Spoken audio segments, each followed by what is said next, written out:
Ce programme vous est présenté par Violettino, Parfum Toulouse.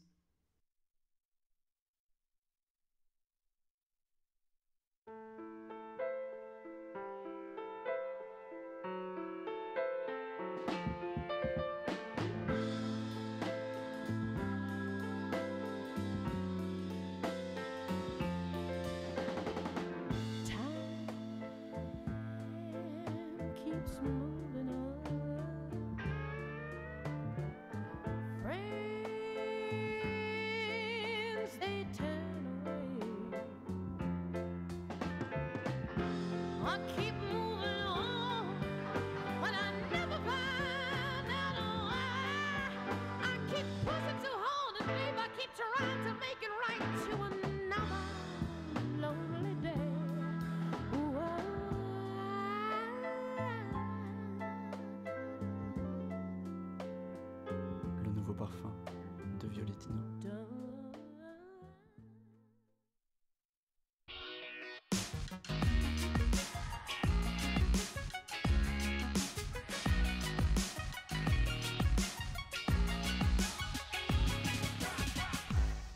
Bonjour à toutes et à toutes, bienvenue dans Au-delà de la ville, l'émission urbaine qui ne vous fait pas marcher dans des crottes de chiens. Bonjour Marion. Bonjour Mathis. Et tout de suite, c'est le sommaire de notre émission. À la une aujourd'hui, les traceurs ou les acrobaties et pirouettes créent une nouvelle façon de se déplacer dans le milieu urbain. Nous visionnerons ensuite Exclu, un documentaire touchant sur un sans-abri de Toulouse pour qui la ville est un véritable refuge.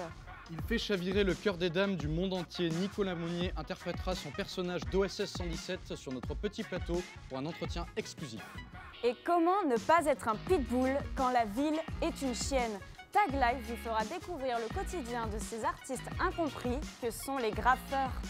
Enfin, vous découvrirez le remake de Sin City ou comment faire rimer passion et sensualité avec building.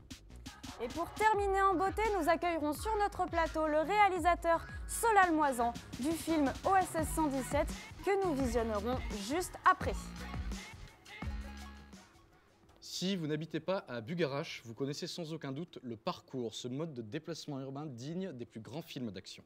Ce sport est pratiqué par de plus en plus d'adeptes et de tout âge. Un mini-documentaire signé Sonia Mohamed Chérif et Oran Benoît.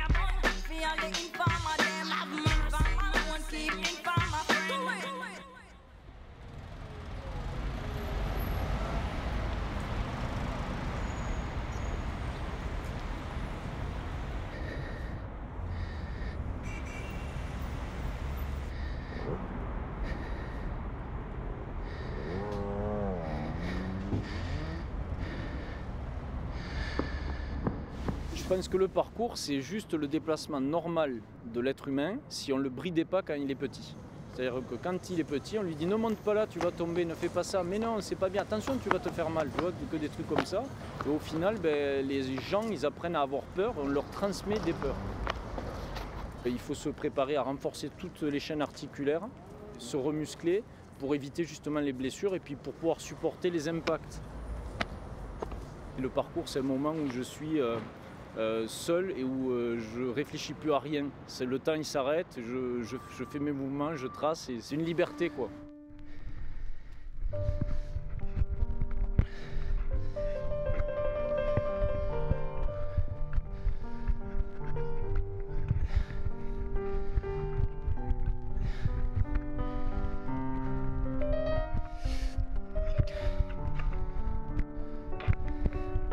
C'est une forme d'art, ça nous permet d'avoir une vision de la ville qui est jusqu'à présent peut-être inconnue.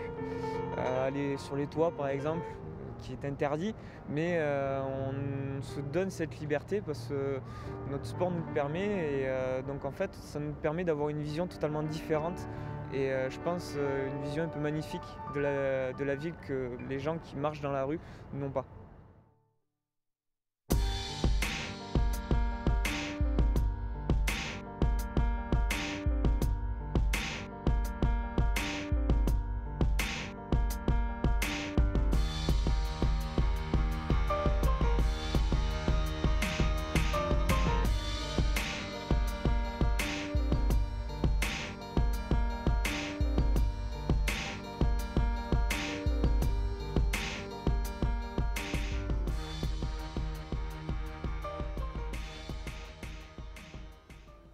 Après une dure journée de labeur, il est toujours agréable de rentrer chez soi dans son petit foyer.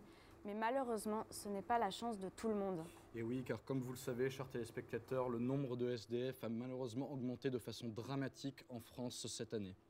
Notre équipe a suivi un sans-abri pour un reportage exclusif. Touchant et drôle, il nous décrit la ville comme son dernier refuge. Une enquête de Luc Tailleur et Jocelyn Estève.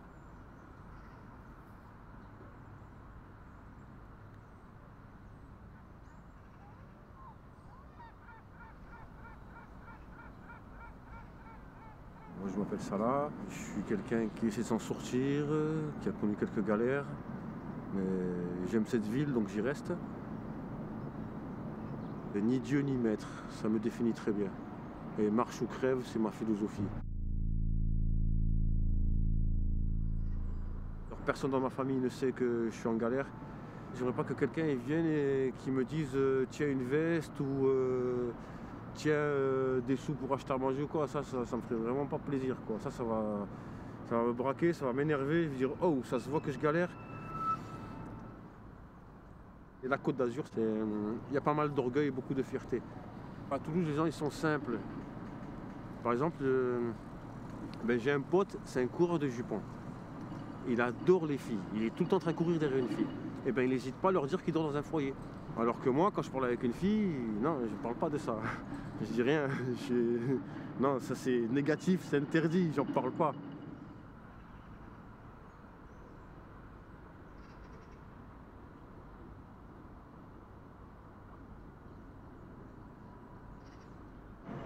Garder le côté festif, le côté libre, le côté ouvert.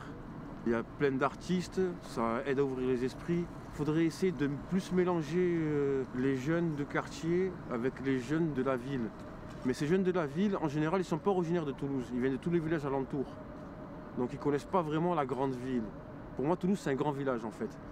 Un rassemblement de plusieurs entités toutes petites qui font toute la diversité de Toulouse.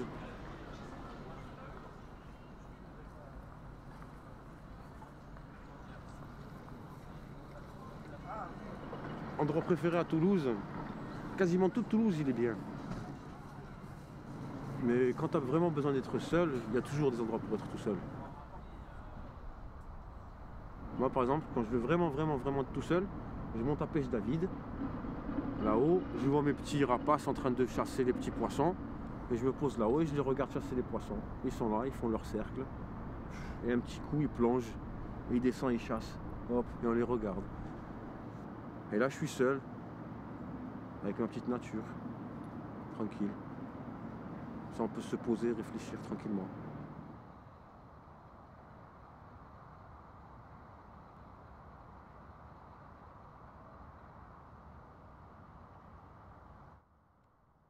Si tu pouvais filmer genre une seule chose à Toulouse, tu filmerais quoi?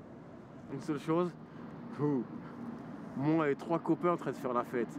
Alors là, ça donnerait une image d'espoir phénoménale. Un pote cambodgien, un pote juif, un pote noir et moi l'arabe. On a fait la terre entière. En 4 personnes, on a toutes les communautés. C'est magnifique. Et sachez que si vous avez du temps le week-end, vous pouvez aider les bénévoles du foyer anti-poule de Patte-d'Oie qui s'occupent aujourd'hui de plus d'une 50aine de sans-abri. Vous le connaissez tous, mais surtout toutes, mesdames. Nicolas Monnier, jeune star montante du cinéma français, est avec nous aujourd'hui pour une interview. Après avoir interprété un jeune homme alcoolique ou un cadre dynamique en entreprise, c'est dans son rôle d'agent secret que nous le retrouvons sur le petit plateau avec Marion.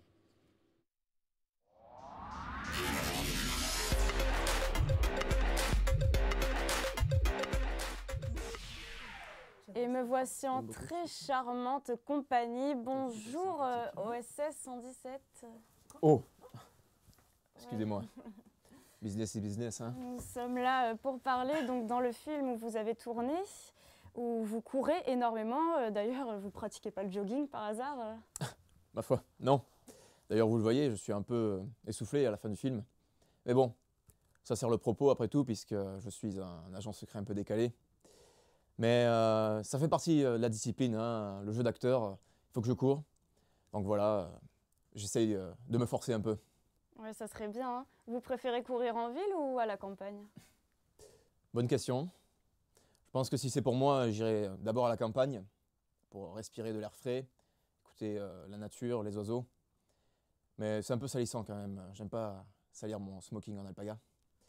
Après, je pense que le milieu urbain aussi est pas mal pour se montrer, pour se vider la tête aussi en voyant des gens qui vous fixent comme ça en disant oh, il est courageux.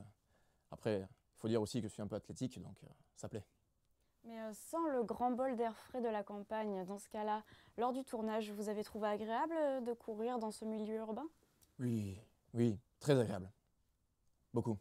J'adore Toulouse avec ses briques roses, ses jardins, le ciel bleu ou gris, ça dépend du temps. C'est très agréable, les gens sont chaleureux, ça me plaît beaucoup. Et puis surtout avec une équipe aussi formidable, c'est génial, j'adore. Alors OSS 117, permettez-moi de vous poser une petite question indiscrète. Mais je vous en prie. Entre nous, qu'est-ce que vous pensez de l'Armina? Est-ce le genre de femme que vous tiendriez par la main pour une petite balade en ville? Vous tombez à pic, puisqu'il y a une petite relation avec l'Armina. D'ailleurs, c'est un compliment que je fais rarement, mais elle a l'étoffe d'une mère de famille. Elle n'a rien à faire avec moi, à courir après les voleurs, les tueurs. Sa place est à la maison, pour s'occuper des enfants. Puis c'est une femme avec un grand cœur et du caractère. Elle est jolie aussi. Mais bon, j'ai du mal avec mon métier un peu... avec moi, les histoires sont courtes, C'est compactes, bien dommage. passionnelles. Donc un an des aventures, je suis une aventure. Et quelle aventure! Dites-moi, votre métier, il est vraiment super dangereux. On a visionné tout à l'heure un petit documentaire sur le parcours. Ça vous dirait pas de vous y mettre, vous? Enfin, pourquoi pas, après tout. Une petite cascade de temps en temps, ça fait pas de mal. Puis j'aime bien faire mes cascades aussi. Pas de doublure, ça sert à rien. Ah, vous faites sans doublure? Ah non, bah, voyons. Et alors votre costard, comment il fait pour tenir? Eh bien, ça, c'est grâce à mon super costume sur mesure. Et du coup, j'assure franchement, il n'y a pas de souci avec ça. Le parcours, ça m'intéresse. J'ai envie d'essayer. Et puis, pirouette cacahuète, c'est parti. On va en mettre plein les yeux. Je pense que je vais m'y mettre. Il n'y a pas de souci. Très bien.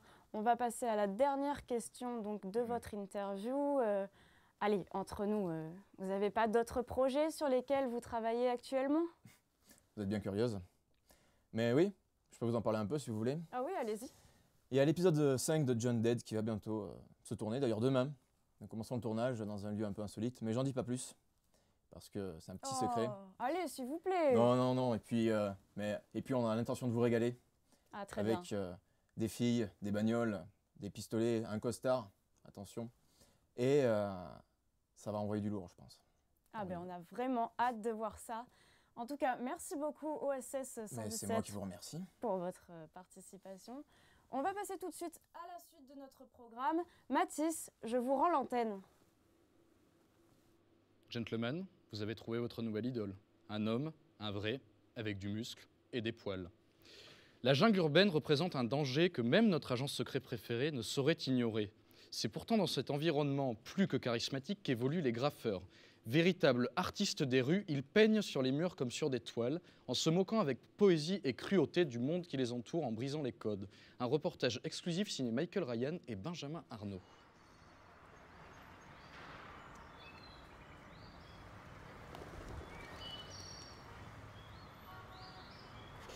Faut laisser une trace.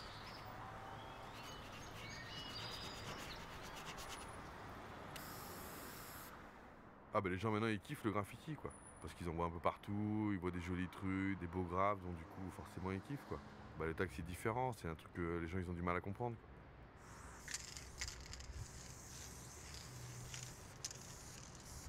C'est à la fois artistique, c'est du vandalisme. Après c'est pas dans un but de vandalisme, dans un but de détruire. On met de la couleur, on casse rien.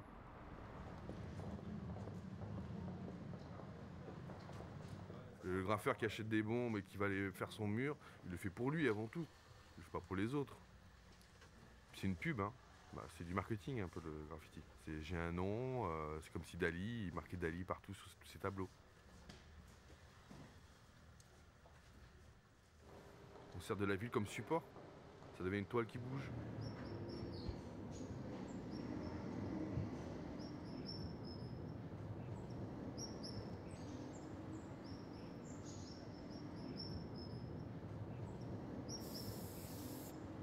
pas là pour te sponsoriser ou gagner de l'argent ou faire vivre une quelconque démarche de commercialisation ou de vente de ton produit artistique. Je me cache pas de faire ça aux yeux des gens qui me connaissent. Je me suis engueulé avec ma famille à ce sujet-là, pas mal, parce qu'ils avaient plus peur qu'autre chose.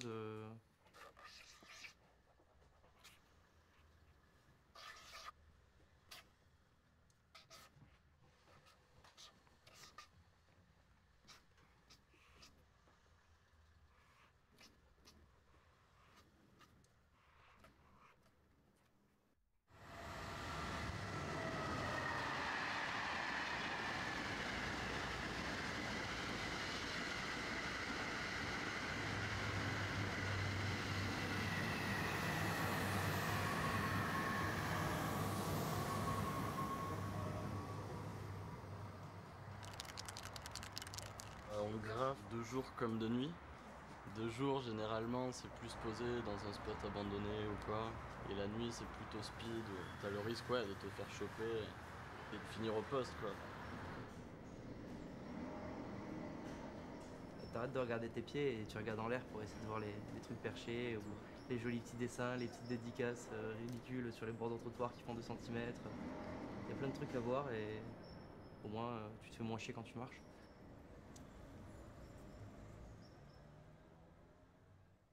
Dites-moi Marion, Oui. si je vous dis ville, homme jaune et noir et blanc, à quoi pensez-vous?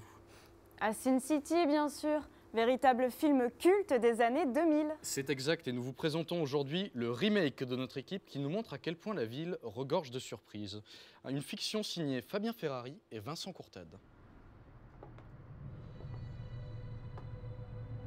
J'en ai vu des dizaines. Mais celle-là a été exceptionnelle. Pourtant, je suis pas du genre à me laisser impressionner facilement. D'ici, elle était encore plus belle.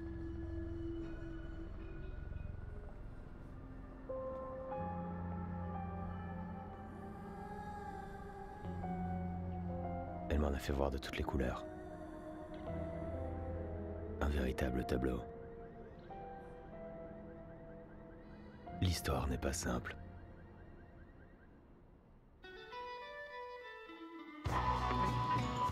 Je rentrais de loin, éreinté. Encore une sombre affaire avec la famille Magliotti. J'avais besoin d'une distraction comme elle seule pouvait m'en offrir. Il n'y a que chez elle que je me sens mieux.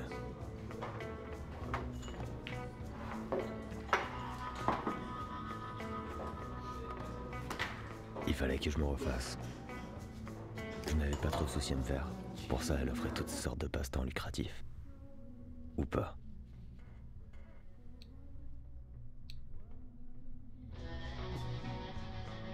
Elle était bloquée, bouffée par la pègre qui s'en servait de jouet.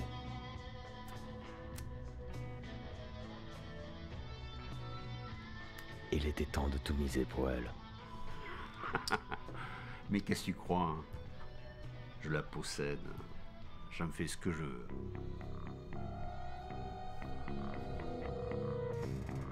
Quand il aura crevé, son enfer aura un goût de paradis tellement il aura douillé.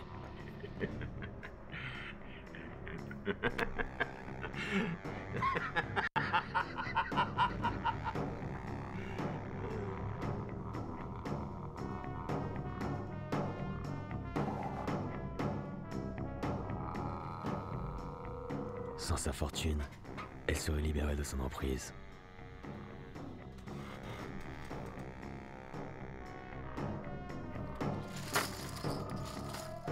Tu le regretteras.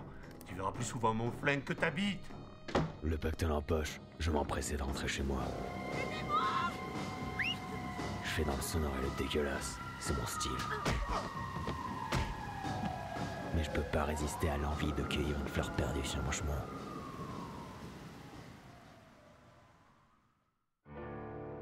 Elle est belle. Cigarette. Avec plaisir.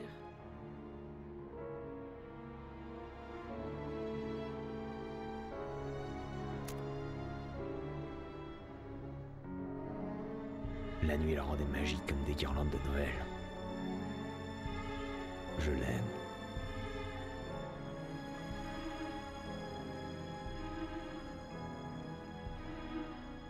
Je l'aime définitivement.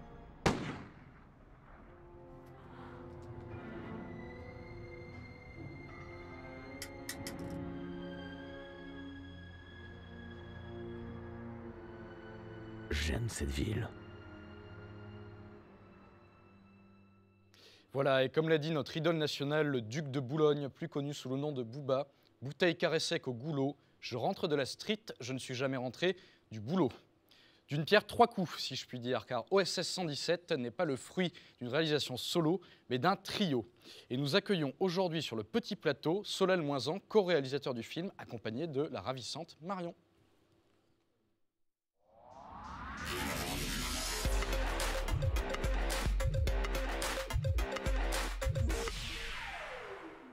Bonjour Solal Moisan. Bonjour Marion. Mais quel honneur de vous recevoir ici sur notre plateau pour parler de votre film OSS 117. D'ailleurs, dites-moi, quelles ont été vos motivations pour réaliser ce film? Eh bien, lorsque OSS 117, Le cœur nid d'espion, a été réalisé par Michel Hazanavicius, quand il est sorti en salle, je suis directement allé le voir et tout de suite, je suis accroché à l'ambiance, film d'espionnage avec un petit peu d'humour. Voilà, c'était vraiment un film qui m'a plu. Et lorsqu'on m'a proposé le remake de OSS 117, alors là, j'ai tout de suite accepté et ça s'est fait dans de très bonnes conditions. Très bien. Alors dans ce film, il est question d'une course-poursuite. Est-ce que la ville apporte quelque chose à cette course? Oui, je pense qu'elle a un rôle très important. Plus qu'un décor, elle va accompagner OSS 117 dans sa course, en fait. Elle va être là, à ses côtés, les perspectives qui bougent en fonction des plans. Je trouve qu'on a essayé en tout cas de mettre en valeur la ville à travers les plans qui étaient filmés dans OSS 117. Alors vous venez de dire que la ville était plus qu'un décor. D'ailleurs, à ce propos, vous avez tourné dans des lieux réels ou vous avez tourné en studio? Ah non, alors j'ai tourné seulement en lieu réel. On ne voulait absolument pas de studio. Parce que juste pour le jeu des comédiens, il est quand même beaucoup plus simple de jouer dans un lieu réel et Nicolas Monnier se sent plus à l'aise dans un décor réel. Voilà, non, c'était vrai. On voulait avoir cette authenticité en plus du lieu, du décor en fait, tout simplement. Et dans ce cas-là, vous n'avez pas eu trop de difficultés lors du tournage? Comme chaque tournage, on a toujours quelques petites difficultés, mais pour l'anecdote, on a eu une petite voisine récalcitrante qui voulait absolument voir nos autorisations de tournage, chose qu'on n'avait pas, puisque les circonstances de la pré-production étaient un petit peu compliquées, c'est vrai, mais les producteurs Martin Lapouille et Pauline Gilles ont réussi à résoudre le problème très, très, très facilement et je les remercie d'ailleurs. Oui, on m'a dit que vous aviez travaillé avec une formidable équipe, si l'on peut dire ça comme ça. Tout à fait. Dites-moi, j'aimerais éclaircir un petit point avec vous sur votre film. À un moment donné, il y a un personnage particulier qui entre en interaction avec OSS 117. Il ne parle pas sa langue, il est habillé avec des vêtements, si je puis dire, un peu rustiques. Alors dites-moi, Solal, ce personnage, ce ne serait pas un peu le contraste entre le milieu urbain et le milieu rural ? Oui, il y a un petit peu de ça en fait. Lorsqu'on a choisi en tout cas les habits pour le personnage qui est joué par Celtil Jalabert, donc qui va aider en tout cas, enfin qui va essayer en tout cas d'aider OSS 117 dans sa quête. On voulait montrer en fait le parallèle avec le film de OSS 117 de Michel Hazanavicius, qui met en scène un Égyptien avec des habits traditionnels.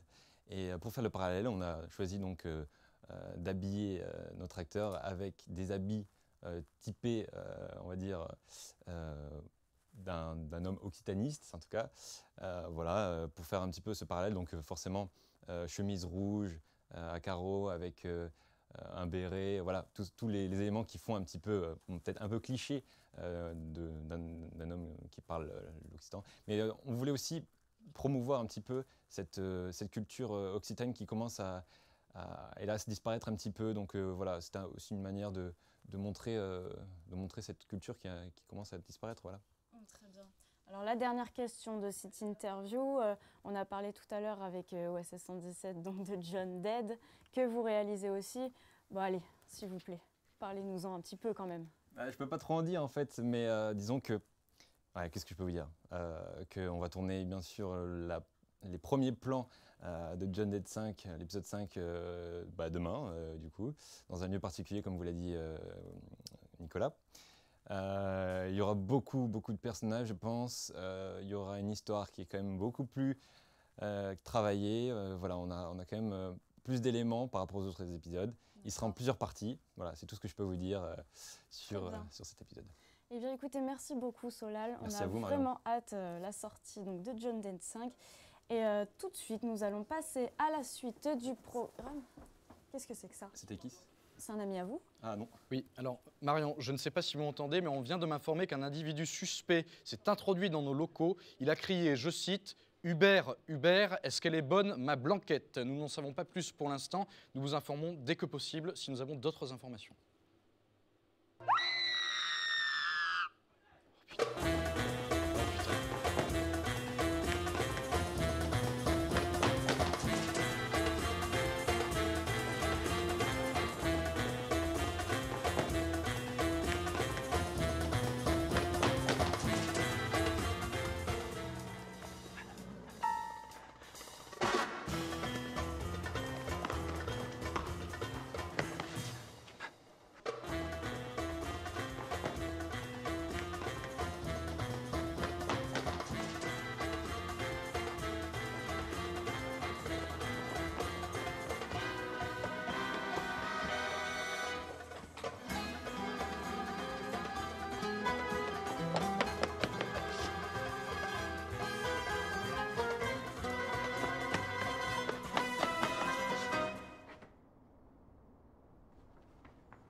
Station Benento?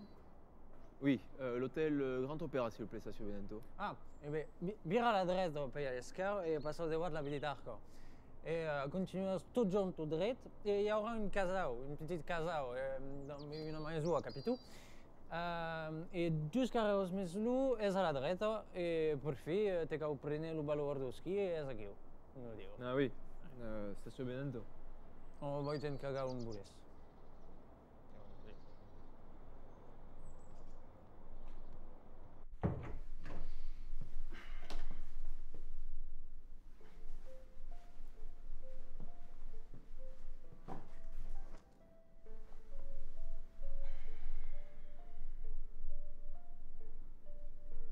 Armina, c'est moi. C'est vous? Bah oui, c'est moi. J'étais morte d'inquiétude. J'ai préféré vous attendre ici. Dormez, tout va bien.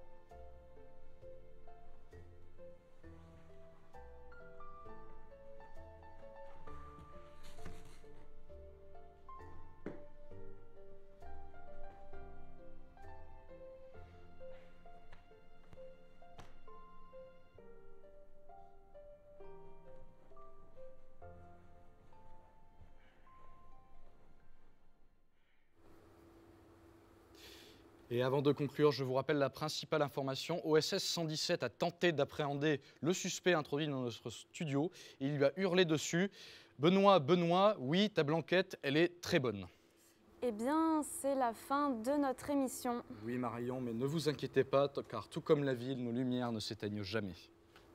Merci à vous d'avoir suivi notre programme. Merci à nos invités pour leur participation à l'émission. Et bien évidemment, merci et un très grand bravo à toute l'équipe technique de Au-delà de la ville. Merci Mathis. Merci à vous, Marion, et on va se quitter en délicatesse avec un mapping concocté aux petits oignons par notre équipe. Bonne journée à tous, au revoir.